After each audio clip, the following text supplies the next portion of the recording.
να δώσω μεγάλα συγχαρητήρια για αυτήν την πολύ ωραία πρωτοβουλία και χαίρομαι πάρα πολύ που είμαι απόψε εδώ.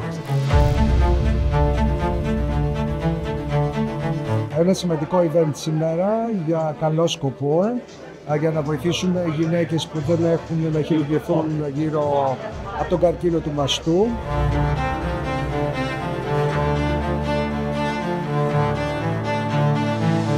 Σε μια πολύ δύσκολη εποχή βοηθάει πάρα πολλές γυναίκες που δεν έχουν την οικονομική δυνατότητα να θεραπευτούν και είναι δίπλα τους και σαν γιατρός και σαν άνθρωπος.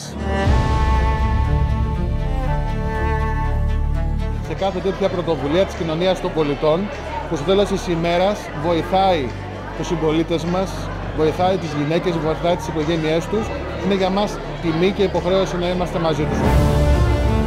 Με πολύ μεγάλη χαρά και πάρα πολύ μεγάλη ευγνωμοσύνη σας καλωσορίζω στην απόψινή βραδιά. Αύριο κλείνουμε 4 χρόνια από την ίδρυση του οργανισμού μας, προσφέροντας δωρεάν υπηρεσίες υγείας σε ογκολογικούς ασθενείς με καρκίνο του μαστού και γυναικολογικό καρκίνο.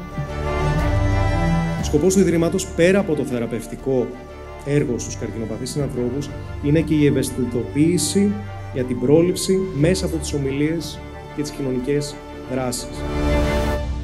Ακόμα βρισκόμαστε μόλις στο ξεκίνημα.